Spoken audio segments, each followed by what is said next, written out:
How you doing, guys? And I thought that I would probably save this. I kind of forgot to mention it in my Raw review, but they announced the cover of the new WWE 2K16 game. It's going to be Stone Cold Steve Austin. I'm sure this is a cover. Whoa, the cover! Everybody's going to want to buy this. This is going to be the best game ever. Um, and seriously, it's got to be said. Stone Cold being on the cover and everything, everyone is, going fucking ape shit.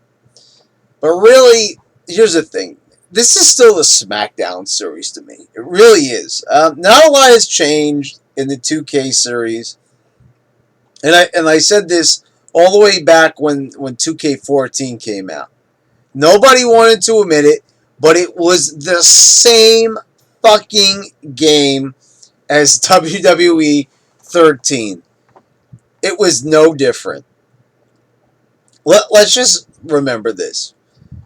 WWE 12 was a game that came right after SmackDown versus Raw 2011. They got sick of doing the SmackDown versus Raw shit. Um, as the brand extension, brand split, whatever the hell you want to call it, was coming to an end, they decided, let's just fucking call it WWE now and just fucking stop doing the SmackDown versus Raw titles. Not everything had changed though.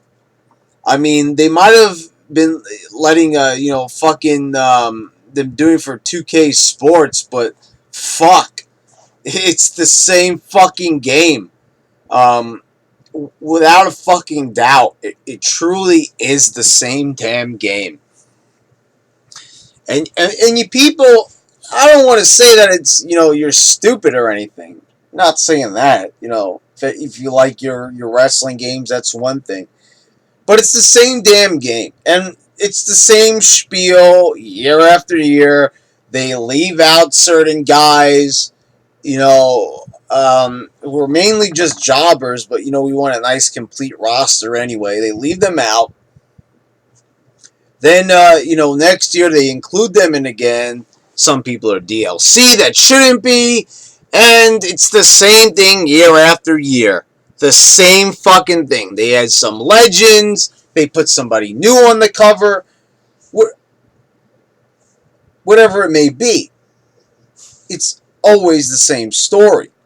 Year after fucking year, it is the same go around. We always have the same game. And not only that, it looks the same.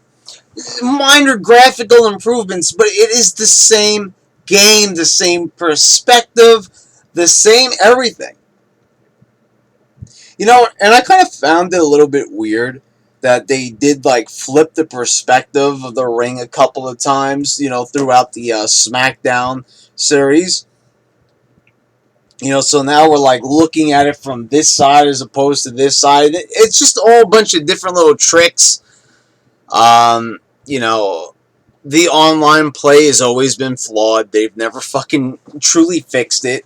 It's always the same goddamn fucking story with the fucking SmackDown series, because that is essentially what it is. I don't give a fuck if they change the name and switch publishers. It's the same fucking game. It's the same fucking game.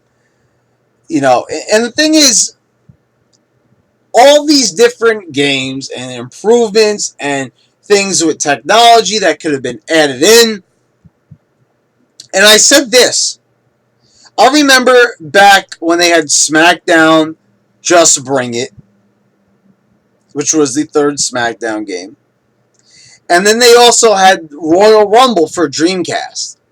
Dreamcast allowed to have 9 fucking wrestlers on the screen at the same time. Can't remember if the ref was in the ring with those other 9 guys, but probably not. I think it was just 9 guys.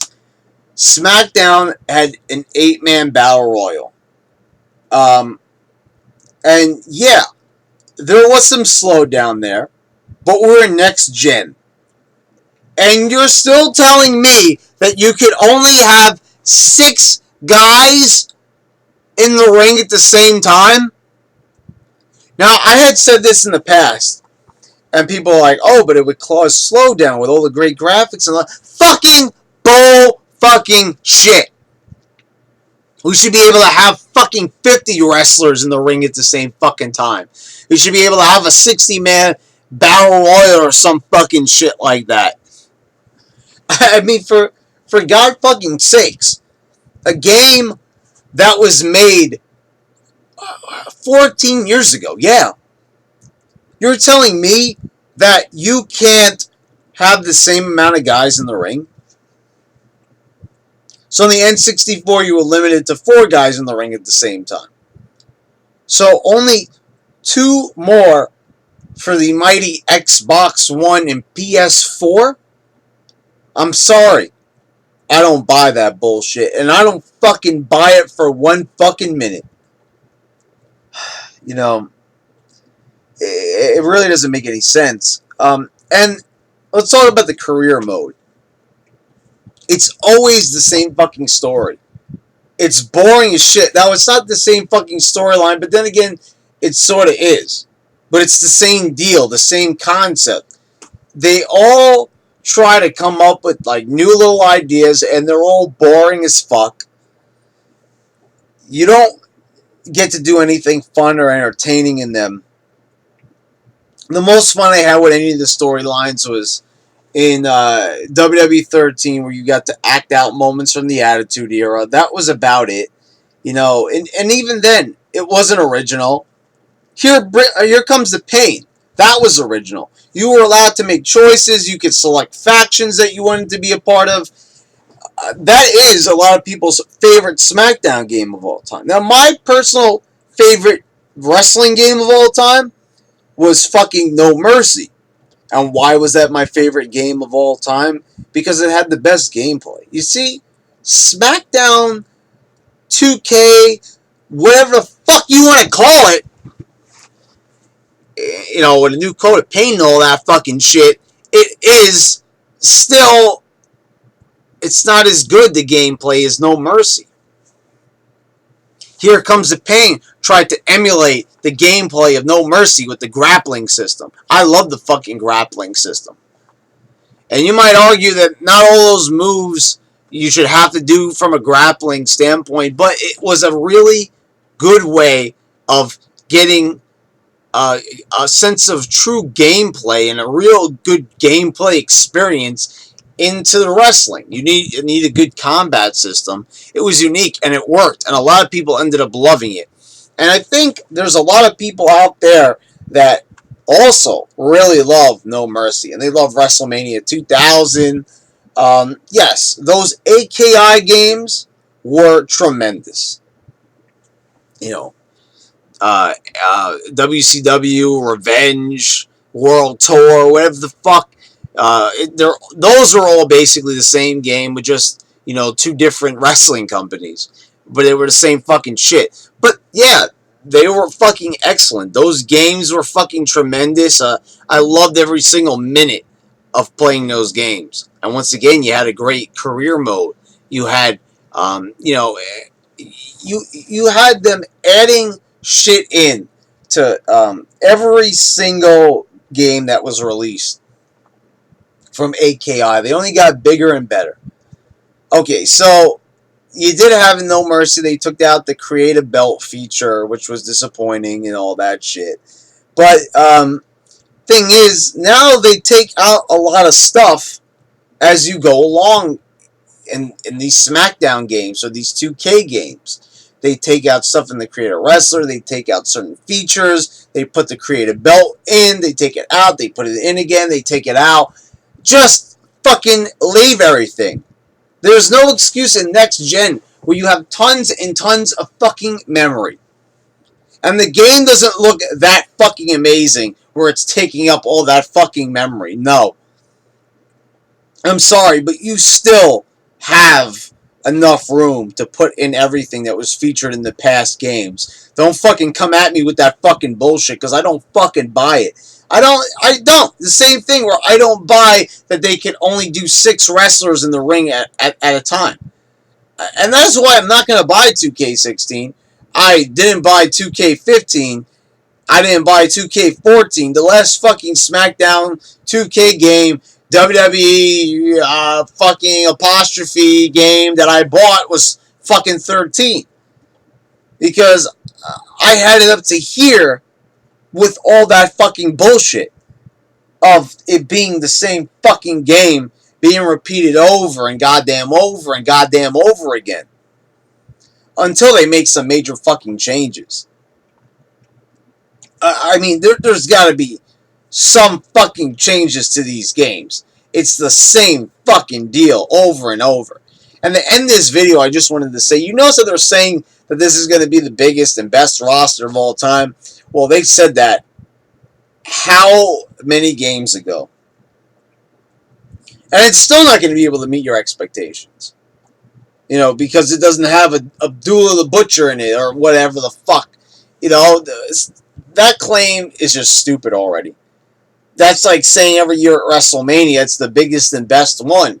Every single one is the biggest and best one. But really, the newest one is the shittiest fucking one yet. You know, so stop already trying to push these games as they're being original or groundbreaking. They're not.